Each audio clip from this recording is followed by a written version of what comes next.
C programming എന്ന് പറയുന്നത് ഒരു ഹൈ ലെവൽ ലാംഗ്വേജ് ആണ്. കമ്പ്യൂട്ടറിനെ കൊണ്ട് നമുക്ക് കുറച്ച് കാര്യങ്ങൾ ചെയ്യിക്കാനുണ്ട്, കുറേ ടാസ്കുകൾ ചെയ്യിക്കാനുണ്ട്. അതൊക്കെ ചെയ്യിക്കാനായിട്ട് നമ്മൾ ഉപയോഗിക്കുന്ന ഒരു ഹൈ ലെവൽ ലാംഗ്വേജ് ആണ് എന്തെന്ന് പറയുന്നത്, സി എന്ന് പറയുന്നത്.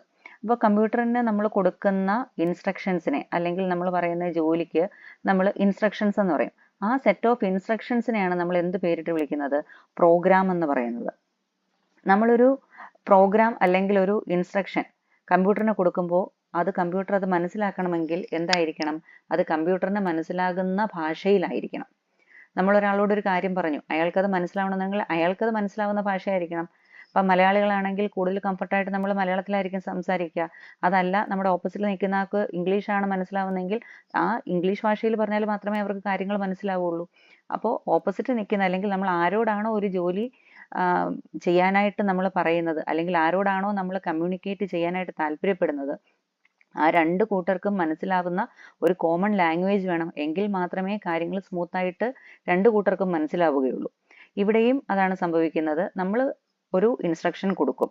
നമ്മൾ എന്താണ് ചെയ്യുന്നത്, കമ്പ്യൂട്ടറിനെ കൊണ്ട് നമ്മൾ ഓരോ ടാസ്കുകൾ ചെയ്യുകയാണ്, കമ്പ്യൂട്ടേഷണൽ ടാസ്കുകൾ ചെയ്യുകയാണ്. ആ ടാസ്കുകൾ കമ്പ്യൂട്ടറിന് മനസ്സിലാവണമെന്നുണ്ടെങ്കിൽ അത് കമ്പ്യൂട്ടറിന്റെ ഭാഷയിലായിരിക്കണം. കമ്പ്യൂട്ടറിന് മനസ്സിലാവുന്ന ഭാഷ ഏതാണ്, മെഷീൻ ലാംഗ്വേജ് ആണ്. അതായത് ബൈനറി ലാംഗ്വേജ് 0ഉം 1ഉം. അപ്പോൾ സി പ്രോഗ്രാമിംഗ് എന്ന് പറയുന്ന ഒരു ഹൈ ലെവൽ ലാംഗ്വേജ് ആണ്. ഹൈ ലെവൽ ലാംഗ്വേജിനകത്ത് കുറേ കാര്യങ്ങൾ, ഇപ്പോൾ 0-1 ഫോർമാറ്റ് അല്ല, അതിനകത്ത് കുറേ വാക്കുകൾ വരുന്നുണ്ട്. നമുക്ക് എന്താണ് ചെയ്യേണ്ടതെന്നുള്ള ഓരോ കാര്യങ്ങളും, കീവേഡ്സ് വരുന്നുണ്ട്, അതേപോലെ ഫങ്ഷൻസ് വരുന്നുണ്ട്, അങ്ങനെ ഒരുപാട് കാര്യങ്ങളുണ്ട്. അപ്പോൾ നമ്മൾ ഇതൊക്കെ പഠിക്കണമെന്നുണ്ടെങ്കിൽ നമ്മൾ ബേസിക്കലി നമ്മൾ സാധാരണ ഭാഷ പഠിക്കുന്നത് പോലെ, നമ്മൾ സ്കൂളുകളിലൊക്കെ ഒരു മലയാളമായാലും ഇംഗ്ലീഷ് ആയാലും ഹിന്ദി ആയാലും എഴുതാനും വായിക്കാനും പഠിക്കുന്നത് എങ്ങനെയാണ്, ആദ്യം നമ്മൾ എന്ത് ചെയ്യും, അക്ഷരങ്ങൾ പഠിക്കും. അക്ഷരങ്ങൾ പഠിച്ചിട്ട് എന്ത് ചെയ്യും, അത് ഓരോ വാക്കുകളായിട്ട് കൂട്ടി എഴുതാനും വായിക്കാനും പഠിക്കും. അത് കഴിഞ്ഞിട്ട് നമ്മൾ എന്ത് ചെയ്യും, അതൊരു സെന്റൻസ് ആയിട്ട് പറയാൻ പഠിക്കും. പിന്നെ അത് ലെങ്ത് കൂടി പാരഗ്രാഫായി അങ്ങനെ നീണ്ട് നമ്മളൊരു നല്ലൊരു കമ്മ്യൂണിക്കേഷൻ സ്കില്ല് നമ്മൾ എന്ത് ചെയ്തിരിക്കും, ഡെവലപ്പ് ചെയ്തിരിക്കും. അതേപോലെ തന്നെയാണ് കമ്പ്യൂട്ടർ പ്രോഗ്രാമിംഗ് ലാംഗ്വേജസും. ഇവിടെ നമ്മൾ എന്താണ് ചെയ്യേണ്ടുന്നത്, ഏത് ലാംഗ്വേജിനും ഒരു ബേസിക് സ്ട്രക്ചർ ഉണ്ട്. ആ ബേസിക് സ്ട്രക്ചറിനകത്ത് ഓരോ വാക്കും എന്തിനാണ് ഉപയോഗിക്കുന്നത് എന്നുള്ള കൃത്യമായ ഒരു ധാരണ നമുക്ക് തരും. അത് മനസ്സിലാക്കി എടുത്തു കഴിഞ്ഞാൽ നമുക്ക് എന്ത് ചെയ്യാൻ പറ്റും, ഈസി ആയിട്ട് കമ്പ്യൂട്ടറിനെ കൊണ്ട് നമ്മൾ ഉദ്ദേശിക്കുന്ന ജോലി ചെയ്യിപ്പിച്ചെടുക്കാൻ പറ്റും. അതിന് വേണ്ടിയിട്ട് നമ്മൾ ഈ ഏത് ലാംഗ്വേജിൻ്റെയും, സി ആണെങ്കിലും ഏത് ലാംഗ്വേജിൻ്റെ ആയാലും ഒരു ബേസിക് സ്ട്രക്ചർ ഉണ്ട്. അതിനകത്ത് ഉപയോഗിക്കുന്ന കീവേഡ്സ് ഉണ്ട്. ഓരോ കാര്യങ്ങൾ ചെയ്യിക്കാനായിട്ട് ഓരോ വാക്കുകളുണ്ട്. അത് നമ്മൾ മനസ്സിലാക്കി എടുക്കുക. അപ്പം അതിന് വേണ്ടിയിട്ട് നമ്മൾ എന്താ ചെയ്യേണ്ടുന്നത്, ലാംഗ്വേജ് എന്താണെന്ന് പഠിക്കണം. ഇവിടെ നമ്മൾ പറയുന്ന സി പ്രോഗ്രാമിംഗ് ലാംഗ്വേജ് എന്ന് പറയുന്നത് ഒരു ഹൈ ലെവൽ ലാംഗ്വേജ് ആണെന്ന് പറഞ്ഞു.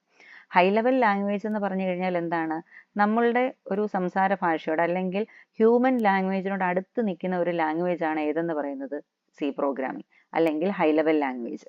നേരത്തെ പറഞ്ഞു കമ്പ്യൂട്ടറിന് എന്താണ് മനസ്സിലാവുന്നത്, മെഷീൻ ലെവൽ ലാംഗ്വേജ് ആണ് 0ഉം 1ഉം. അപ്പോൾ ഇതിനകത്ത് എന്ത് ചെയ്യും, നമ്മൾ കൊടുക്കുന്ന ഈ മെഷീൻ ലെവൽ ലാംഗ്വേജിനെ നമ്മൾ എന്തിലേക്ക് കൺവേർട്ട് ചെയ്യേണ്ടി വരും, നമ്മൾ കൊടുക്കുന്ന ഹൈ ലെവൽ ലാംഗ്വേജിനെ നമ്മൾ എന്തിലേക്ക് കൺവേർട്ട് ചെയ്യേണ്ടി വരും, മെഷീൻ ലെവൽ ലാംഗ്വേജിലേക്ക് കൺവേർട്ട് ചെയ്യേണ്ടി വരും. ഇത് ആരാണ് ചെയ്യുന്നത്, ഇത് ചെയ്യുന്നത് ട്രാൻസ്ലേറ്റർ എന്ന് പറഞ്ഞിട്ടുള്ള ഒരാളാണ്. ട്രാൻസ്ലേറ്റർ, കമ്പൈലർ ഉണ്ട്, ഇന്റർപ്രറ്റർ ഉണ്ട്.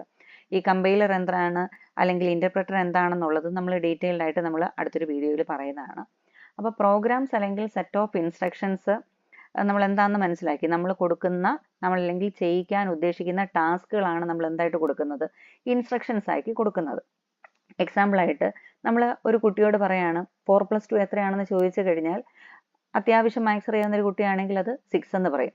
പക്ഷേ കമ്പ്യൂട്ടറിനോട് 4+2 എത്രയാണെന്ന് ചോദിച്ചു കഴിഞ്ഞാൽ കമ്പ്യൂട്ടറിന് അത് ആൻസർ പറയാൻ പറ്റത്തില്ല. പകരം നമ്മൾ എന്ത് ചെയ്യണം, ഈ 4 എന്താണ്, 2 എന്താണ്, നടുക്ക് നിൽക്കുന്ന പ്ലസ് എന്ന് പറയുന്ന ഓപ്പറേറ്റർ എന്താണ് എന്നൊക്കെ കമ്പ്യൂട്ടറിന് പറഞ്ഞ് മനസ്സിലാക്കി കൊടുത്ത്, ഇതൊരു അഡീഷൻ പ്രോഗ്രാം ആണ്, എനിക്കിത് രണ്ടും കൂടെ കൂട്ടുമ്പോൾ ഇന്ന റിസൾട്ട് അല്ലെങ്കിൽ എന്താണോ ഒരു റിസൾട്ട് ഉള്ളത് ആ റിസൾട്ട് എനിക്ക് വേണം എന്ന് ഞാൻ കൃത്യമായിട്ട് കമ്പ്യൂട്ടറിന് മനസ്സിലാവുന്ന രീതിയിൽ ഞാൻ പറഞ്ഞു കൊടുക്കണം. അത് ശരിയായ രീതിയിൽ പറഞ്ഞു കൊടുത്താൽ മാത്രമേ കമ്പ്യൂട്ടർ അത് കറക്റ്റായിട്ട് മനസ്സിലാക്കി എനിക്ക് ശരിയായിട്ടുള്ളൊരു റിസൾട്ട് എനിക്ക് തരുള്ളൂ. ഇതാണ് നമ്മളുടെ, ശരിക്കും പറഞ്ഞു കഴിഞ്ഞാൽ നമ്മളൊരു ലാംഗ്വേജ് ചെയ്യുമ്പോൾ നമ്മളുടെ ടാസ്ക് അതാണ്. കറക്റ്റായിട്ട് നമ്മൾ ആരെ കൊണ്ട് ചെയ്യിപ്പിക്കണം, കമ്പ്യൂട്ടറിനെ കൊണ്ട് ചെയ്യിപ്പിക്കണം. അപ്പോൾ നമ്മൾ സോഫ്റ്റ്വെയർ എന്ന് പറഞ്ഞു, സോഫ്റ്റ്വെയർ എന്താണ്, സോഫ്റ്റ്വെയർ അല്ലെങ്കിൽ പ്രോഗ്രാംസ് എന്നൊക്കെ പറഞ്ഞു കഴിഞ്ഞാൽ സെറ്റ് ഓഫ് ഇൻസ്ട്രക്ഷൻസ് ആണ്. അപ്പോൾ പല തരത്തിലുള്ള സോഫ്റ്റ്വെയർ ഉണ്ട്. നമ്മളൊരു കമ്പ്യൂട്ടർ മേടിക്കുമ്പോഴായാലും ഒരു മൊബൈൽ വാങ്ങിക്കുമ്പോഴായാലും നമ്മൾ വാങ്ങുമ്പോൾ തന്നെ കുറേ സോഫ്റ്റ്വെയറുകൾ അതിനകത്ത് കാണും. നിങ്ങൾ കേട്ടിട്ടുണ്ടാവും system software, application software, utility software എന്നൊക്കെ പറഞ്ഞിട്ട്. സിസ്റ്റം സോഫ്റ്റ്വെയർ എന്ന് പറഞ്ഞു കഴിഞ്ഞാൽ നമ്മൾ മേടിക്കുന്ന സിസ്റ്റത്തിനകത്ത് തന്നെ ആ സിസ്റ്റത്തിന്റെ വർക്കിങ്ങിനെ മുഴുവൻ കൺട്രോൾ ചെയ്യുന്നത്, അതിന്റെ മെമ്മറി, അതിന്റെ ഹാർഡ്വെയർ, അതിന്റെ ഫങ്ഷൻസ് എല്ലാം കൺട്രോൾ ചെയ്യുന്ന സോഫ്റ്റ്വെയറുകളെയാണ് നമ്മൾ സിസ്റ്റം സോഫ്റ്റ്വെയർ അല്ലെങ്കിൽ സിസ്റ്റം പ്രോഗ്രാംസ് എന്ന് പറയുന്നത്. ഏറ്റവും നല്ല എക്സാമ്പിൾ ആണ് ഓപ്പറേറ്റിംഗ് സിസ്റ്റം. ഒരു ഓപ്പറേറ്റിംഗ് സിസ്റ്റം ഇല്ലാന്നുണ്ടെങ്കിൽ ഒരു മെഷീൻ നമുക്ക് എന്ത് ചെയ്യാൻ പറ്റില്ല, ഓപ്പറേറ്റ് ചെയ്യാൻ പറ്റില്ല. നമുക്ക് യൂസറിന് വളരെ യൂസർ ഫ്രണ്ട്ലി ആയിട്ട് ആ സിസ്റ്റം കൈകാര്യം ചെയ്യാനായിട്ട് സഹായിക്കുന്ന, യൂസറിനും സിസ്റ്റത്തിനും ഇടയ്ക്ക് നിൽക്കുന്ന ഒരു ഇന്റർമീഡിയറ്റ് ആണ് ആരെന്ന് പറയുന്നത് ഓപ്പറേറ്റിംഗ് സിസ്റ്റം.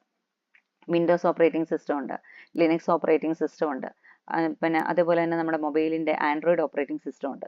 അങ്ങനെ പല തരത്തിലുള്ള സോഫ്റ്റ്വെയർ ഉണ്ട്. ഇതെല്ലാം നമ്മളുടെ സിസ്റ്റവുമായിട്ട് ബന്ധപ്പെട്ട് അല്ലെങ്കിൽ സിസ്റ്റത്തിനെ കൺട്രോൾ ചെയ്യാനായിട്ട് ഒരു യൂസറിനെ സഹായിക്കുന്ന സോഫ്റ്റ്വെയറുകളാണ്. അതേസമയം ആപ്ലിക്കേഷൻ പ്രോഗ്രാംസ് എന്ന് പറഞ്ഞു കഴിഞ്ഞാൽ നമുക്ക് ഓരോ യൂസറിനും ഓരോരോ ടാസ്കുകളായിരിക്കും അല്ലെങ്കിൽ ഓരോ ആവശ്യങ്ങളായിരിക്കും ഉള്ളത്. അപ്പം അവരവരുടെ ആവശ്യത്തിന് വേണ്ടുന്ന അത് മാത്രം ചെയ്യാൻ കപ്പാസിറ്റി ഉള്ള ഒരു സോഫ്റ്റ്വെയറിനെയാണ് നമ്മൾ എന്ത് പേരിട്ട് വിളിക്കുന്നത്, ആപ്ലിക്കേഷൻ സോഫ്റ്റ്വെയർ എന്ന് പറഞ്ഞു കഴിഞ്ഞാൽ. അപ്പോൾ MS വേർഡ് വെച്ചിട്ട് നമുക്ക് എന്ത് ചെയ്യാം, ഡോക്യുമെന്റ്സ് ടൈപ്പ് ചെയ്യാം. അതേപോലെ നമുക്ക് വേണ്ടുന്ന പ്രോജക്റ്റ് റിപ്പോർട്ട്സ്, ഡോക്യുമെന്റേഷൻ പർപ്പസിന് വേണ്ടിയിട്ടാണ് കൂടുതലായിട്ട് നമ്മൾ ഉപയോഗിക്കുന്നത്. നമുക്ക് നല്ലൊരു ലെറ്റർ ഫോം ചെയ്യാനായിട്ട് പറ്റും, നമുക്ക് നല്ലൊരു റെസ്യൂമെ ക്രിയേറ്റ് ചെയ്യാനായിട്ട് പറ്റും. പക്ഷെ ഒരു റെസ്യൂമെ ക്രിയേറ്റ് ചെയ്യാൻ MS Excel വെച്ചിട്ട് പറ്റില്ല. അവിടെ കാൽക്കുലേഷൻ പർപ്പസ് ആണ് കൂടുതലായിട്ടും നമ്മൾ ചെയ്യുന്നത്. പക്ഷേ കാൽക്കുലേഷൻ പർപ്പസ് നമുക്ക് വേർഡിൽ ചെയ്യാൻ പറ്റില്ല. ഇപ്പൊ പറഞ്ഞു വരുന്നത് ഓരോന്നിനും അതിൻ്റെതായ ഒരു സ്വഭാവമുണ്ട്. ഒരു പ്രത്യേക കാര്യത്തിന് വേണ്ടിയിട്ടായിരിക്കും ഈ സോഫ്റ്റ്വെയറുകളെല്ലാം ചെയ്തിരിക്കുന്നത്. അത് മാത്രം ചെയ്യാനേ അതുകൊണ്ട് പറ്റുള്ളൂ. അപ്പോൾ നമുക്ക് വേണ്ടുന്ന ഒരു സോഫ്റ്റ്വെയർ നമ്മൾ ചെയ്യിപ്പിച്ചെടുക്കണമെങ്കിൽ നമ്മൾ എന്ത് ചെയ്യണം, കമ്പ്യൂട്ടറിന് പറഞ്ഞു കൊടുത്ത് സ്വന്തമായിട്ട് നമ്മൾ കോഡ് എഴുതി കൊടുക്കണം. ഇതൊക്കെ എന്ന് പറഞ്ഞു കഴിഞ്ഞാൽ ഓൾറെഡി കമ്പ്യൂട്ടറിനകത്തുള്ളതായിരിക്കും. അതെടുത്ത് യൂസ് ചെയ്യുക എന്നുള്ളത് മാത്രമാണ് നമ്മളുടെ ജോലി. ഇപ്പോൾ വേർഡ് നമ്മൾ വിൻഡോസ് ഇൻസ്റ്റാൾ ചെയ്തിരിക്കുന്ന ഒരു സിസ്റ്റം ആണെങ്കിൽ MS വേർഡ് ഓപ്പൺ ചെയ്ത് കഴിഞ്ഞാൽ ആർക്കും അതിനകത്തുള്ള കുറേ ഫീച്ചേഴ്സ് ഉണ്ട്. അറിയാവുന്ന ആർക്കും നമുക്ക് എന്താണോ വേണ്ടുന്നത് ഭംഗിയായിട്ട് നമുക്ക് ചെയ്യാൻ പറ്റും. നമ്മളവിടെ കോഡ് എഴുതി കൊടുക്കണ്ട, മറ്റു കാര്യങ്ങളൊന്നും ചെയ്യണ്ട. അതിനകത്തുള്ളത് ഭംഗിയായി യൂസ് ചെയ്യുക എന്നുള്ളത് മാത്രമേ ഉള്ളൂ നമ്മളുടെ ജോലി. അതേപോലെ യൂട്ടിലിറ്റി പ്രോഗ്രാം എന്ന് പറഞ്ഞു കഴിഞ്ഞാൽ സിസ്റ്റം സോഫ്റ്റ്വെയറിന്റെ ഒരു ഭാഗമാണ് എന്തെന്ന് പറയുന്നത്, യൂട്ടിലിറ്റി പ്രോഗ്രാം. അതിന്റെ എക്സാമ്പിൾ ആയിട്ട് നമുക്ക് ആന്റിവൈറസ് സോഫ്റ്റ്വെയറുകളെ പറയാം. കാരണം അത് നമ്മളുടെ കമ്പ്യൂട്ടറിനെ നന്നായിട്ട് വർക്ക് ചെയ്യിക്കാനായിട്ട് വൈറസ് ഒന്നും ഉണ്ടാവാതെ നമ്മളുടെ കമ്പ്യൂട്ടറിനെ പ്രൊട്ടക്ട് ചെയ്യുന്ന ഒരു സോഫ്റ്റ്വെയർ ആണ് ഏതെന്ന് പറയുന്നത് ആന്റിവൈറസ് സോഫ്റ്റ്വെയർ. അപ്പോൾ നമ്മൾ ഈ പറയുന്ന 3 ടൈപ്പ് സോഫ്റ്റ്വെയർ എന്നൊക്കെ പറഞ്ഞു. ഇതിനകത്ത് സോഫ്റ്റ്വെയർ, സിസ്റ്റം സോഫ്റ്റ്വെയർ പറഞ്ഞു, ആപ്ലിക്കേഷൻ സോഫ്റ്റ്വെയർ പറഞ്ഞു, അതേപോലെ തന്നെ യൂട്ടിലിറ്റി സോഫ്റ്റ്വെയറും പറഞ്ഞു. അപ്പോൾ പ്രധാനമായിട്ടും നമ്മൾ മനസ്സിലാക്കേണ്ടുന്നത്, ഇപ്പോൾ C എന്ന് പറയുന്നത് ഒരു പ്രോഗ്രാമിംഗ് ലാംഗ്വേജ് ആണെന്ന് പറഞ്ഞു. അപ്പോൾ ഈ C എന്ന് പറയുന്ന പ്രോഗ്രാമിംഗ് ലാംഗ്വേജ് ഡെവലപ്പ് ചെയ്തിരിക്കുന്നത് ഡെന്നിസ് റിച്ചി എന്ന് പറഞ്ഞൊരു വ്യക്തിയാണ് 1972 ബെൽ ലബോറട്ടറീസിൽ വെച്ചിട്ടാണ് അദ്ദേഹം അത് ഡെവലപ്പ് ചെയ്തത്. തുടക്ക സമയത്ത് ഈ C ലാംഗ്വേജിന്റെ പേര് B ലാംഗ്വേജ് എന്നായിരുന്നു. B ലാംഗ്വേജിനേക്കാളും കുറച്ചും കൂടെ അഡ്വാൻസ്ഡ് ആയിട്ടുള്ള ഫീച്ചേഴ്സ് ഒക്കെ വന്ന് കുറെ കൂടെ പവർഫുൾ ആയപ്പോൾ B ലാംഗ്വേജിന്റെ പേര് എന്തായിട്ട് മാറി, C ലാംഗ്വേജ് എന്നായിട്ട് മാറി. കുറെ കൂടെ പവർഫുൾ ആയിട്ടുള്ള ഒരു വർക്കിംഗ് സിസ്റ്റം വന്നു കഴിഞ്ഞപ്പോൾ പവർഫുൾ ആയിട്ടുള്ള ആപ്ലിക്കേഷൻസും ഡെവലപ്പ് ചെയ്യാനായിട്ട് പറ്റി. നമ്മളുടെ ആൻഡ്രോയിഡ് സിസ്റ്റം ഇല്ലേ, ആൻഡ്രോയിഡ് സിസ്റ്റത്തിന്റെ കോർ പ്രോഗ്രാംസ് എല്ലാം ഡെവലപ്പ് ചെയ്തിരിക്കുന്നത് C ലാംഗ്വേജ് വെച്ചിട്ടാണ്.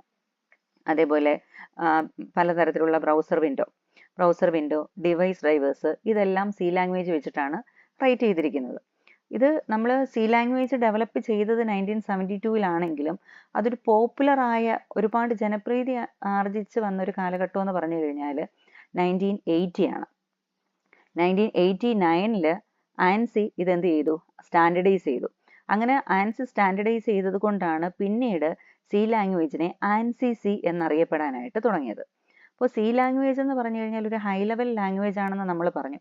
കമ്പ്യൂട്ടറിന് മനസ്സിലാവുന്നത് ഏതാണ്, മെഷീൻ ലാംഗ്വേജ്. അപ്പോൾ C ലാംഗ്വേജ് എന്തിലേക്ക് കൺവേർട്ട് ചെയ്യണം, മെഷീൻ ലെവൽ ലാംഗ്വേജിലേക്ക് കൺവേർട്ട് ചെയ്യണം. ഇതാര് ചെയ്യും, ഇതൊരു ട്രാൻസ്ലേറ്റർ ചെയ്യും. ട്രാൻസ്ലേറ്റർ ആരാണ്, ഈ ഹൈ ലെവൽ ലാംഗ്വേജിനെ മെഷീൻ ലെവൽ ലാംഗ്വേജിലേക്ക് മാറ്റുന്ന ആളിനെയാണ് നമ്മൾ എന്ത് പേര് പറയുന്നത്, ട്രാൻസ്ലേറ്റർ എന്ന് പറയുന്നത്. ഇവിടെ ട്രാൻസ്ലേറ്റർ ആയിട്ട് നമുക്ക് 2 കാര്യങ്ങൾ യൂസ് ചെയ്യാം, കമ്പൈലറും യൂസ് ചെയ്യാം, ഇന്റർപ്രറ്ററും യൂസ് ചെയ്യാം. 2 പേരും എന്താണ് ചെയ്യുന്നത്, ഈ ഹൈ ലെവൽ ലാംഗ്വേജിനെ മെഷീൻ ലെവൽ ലാംഗ്വേജിലേക്ക് മാറ്റുകയാണെങ്കിലും കമ്പൈലറിന്റെ പ്രവർത്തന രീതിയും അതേപോലെ ഇന്റർപ്രറ്ററിന്റെ പ്രവർത്തന രീതിയും വ്യത്യസ്തമാണ്. രണ്ടും എന്ത് ചെയ്യും? ഹൈ ലെവൽ ലാംഗ്വേജിനെ മെഷീൻ ലെവൽ ലാംഗ്വേജിലേക്ക് മാറ്റും. അപ്പോൾ നമുക്ക് ഹൈ ലെവൽ ലാംഗ്വേജ് എന്താണ്, മെഷീൻ ലെവൽ ലാംഗ്വേജ് എന്താണ്, അസംബ്ലി ലാംഗ്വേജ് എന്താണ്, അതേപോലെ കമ്പൈലർ എന്താണ്, ഇന്റർപ്രറ്റർ എന്താണ്, ഇതൊക്കെ നമുക്ക് ഡീറ്റെയിൽ ആയിട്ട് നമുക്ക് മറ്റൊരു വീഡിയോയിൽ വിശദമായിട്ട് പറയാം. അപ്പോൾ പ്രധാനമായിട്ടും നമ്മൾ മനസ്സിലാക്കേണ്ടുന്നത്, ഒരു പ്രോഗ്രാമിംഗ് ലാംഗ്വേജ് നമ്മൾ പഠിക്കണമെന്നുണ്ടെങ്കിൽ അടിസ്ഥാനപരമായിട്ട് നമ്മൾ ആ കമ്പ്യൂട്ടറിന്റെ സ്ട്രക്ചറിനെ കുറിച്ചൊന്ന് മനസ്സിലാക്കിയിരിക്കണം. കൂടാതെ ഏത് ലാംഗ്വേജ് ആണെങ്കിലും അതിൻ്റെ കുറേ കീവേഡ്സ്, ബേസിക് സ്ട്രക്ചേഴ്സ് മനസ്സിലാക്കിയിരിക്കണം. ആ രണ്ട് കാര്യങ്ങളും മനസ്സിലാക്കിയിട്ടുണ്ടെങ്കിൽ നമുക്ക് എന്ത് ചെയ്യാൻ പറ്റും? നമ്മൾ ഉദ്ദേശിക്കുന്ന ടാസ്ക് അല്ലെങ്കിൽ നമ്മൾ ഉദ്ദേശിക്കുന്ന വർക്ക് ആരെ കൊണ്ട് ചെയ്യിപ്പിക്കാൻ പറ്റും? കമ്പ്യൂട്ടറിനെ കൊണ്ട് ചെയ്യിക്കാൻ പറ്റും. കറക്റ്റായിട്ട് കമ്പ്യൂട്ടറിന് ആ നിർദ്ദേശം എത്തിക്കഴിഞ്ഞാൽ നമുക്ക് കറക്റ്റായിട്ട് നമ്മൾ ഉദ്ദേശിക്കുന്ന രീതിയിൽ തന്നെ കമ്പ്യൂട്ടർ എന്ത് ചെയ്യും? നമുക്കതിൻ്റെ റിസൾട്ട് തരും. അപ്പോൾ അടുത്ത വീഡിയോയിൽ നമുക്ക് എങ്ങനെയാണ് ഒരു പ്രോഗ്രാം ചെയ്യുന്നതെന്നും കമ്പൈലർ എന്താണെന്നും ഇന്റർപ്രറ്റർ എന്താണെന്നും ഏതൊക്കെ തരത്തിലുള്ള ലാംഗ്വേജസ് ഉണ്ടെന്നൊക്കെ നമുക്ക് വിശദമായിട്ട് പഠിക്കാം.